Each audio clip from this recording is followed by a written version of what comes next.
Are you feeling curious? Oh, yes! Today on Curious Crew, Oh yeah, that's gonna work. we'll investigate the science of bowling. I don't know what gave it away. This episode will be right up your alley. I have a pretty good feeling about how this is gonna turn out.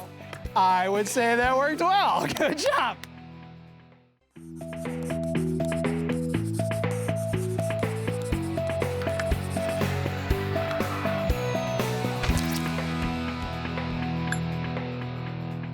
Hi, I'm Rob Stevenson, and this is Curious Crew! That's right. Welcome to the show, everybody. We always like to start with a couple of discrepant events because discrepant events stimulate Curiosity! That's right, and you might have noticed we're in a special location today. We are at Spartan Lanes at Michigan State University, and our crew has gotten a little bigger. I've got a friend with me. This is Kathleen. I want to introduce you to Kathleen.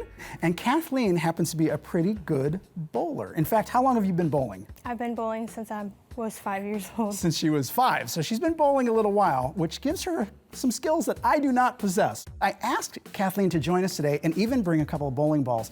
And you brought 2 of them today? Yes. And what kind of bowling balls did you bring? Tell me about them. I brought my strike ball and my spare ball. Strike ball and spare ball, and I'm really interested in the strike ball. In just a moment, she's gonna bowl for us, and we're gonna watch closely. But before that happens, I wanted to point out these bowling balls that I have here. In fact, these are kind of interesting because you'll notice they've been cut open.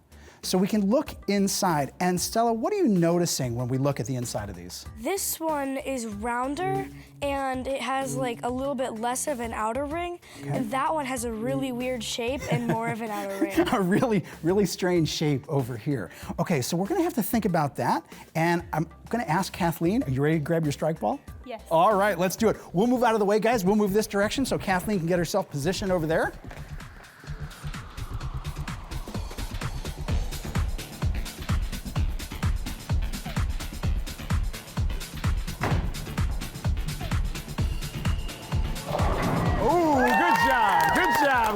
Good job. Come here for a second, you guys. We're gonna talk about this. Michael, what did you observe? It moved down the line and then it kind of turned. Okay, so it actually turned or hooked at the end. That's kind of interesting, don't you think?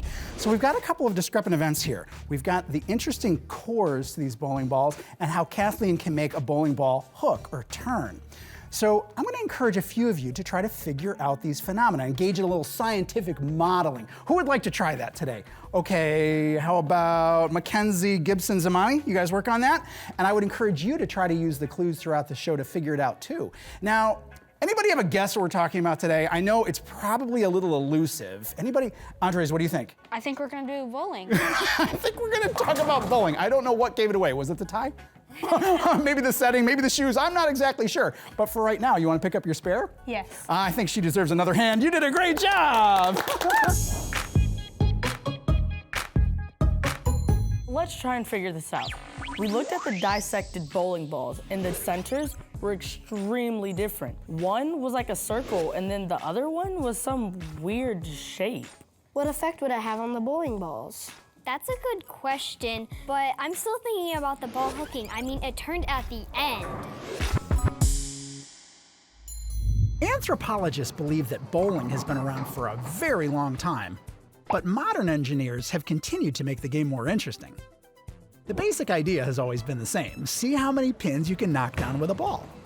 But there's a lot of science involved, especially taking advantage of momentum from the mass and velocity of the bowling ball and the resulting collisions with the pins. Wow, great strike!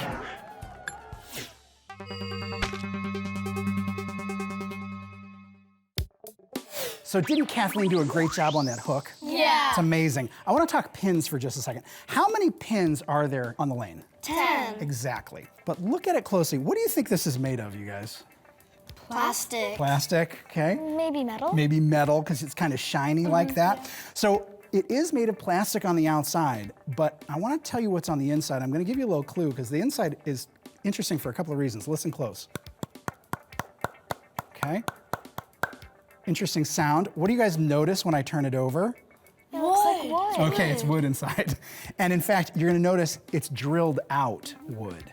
This is so fascinating. We drill a core in the bowling pin, and this makes it bounce more when it gets struck. okay? Now, have you ever wondered what happens to the pin once it gets knocked down?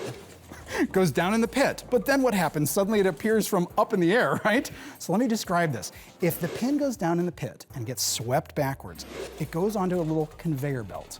And once it rides that conveyor belt, it goes riding up, it goes into a basket, and then that basket lowers into a series of holes. How many holes? 10. Of course, because then it can get lowered right down in the precise placement on the lane. Something else I want to point out to you. A bowling pin weighs about 3.5 pounds, okay? And if there are 10 of them, that would be a total of 35 pounds. And if we're throwing a 7-pound, an 8-pound, a 12-pound ball, that seems like, how can that little ball knock over so many pins, right? But we want the pins to knock other pins down too. So if I lay the pin on the floor right here, it's got a low center of gravity, actually just lower than where the ball hits it. So if I tip it over just enough, it'll tip over just like that, okay? So there's something else I want to practice for a minute, and this is our approach. In just a moment, I'm going to ask you to go up and roll the ball. But for us to be a successful bowler, we have to think momentum. We want as much momentum as possible to knock down these 35-pound pins.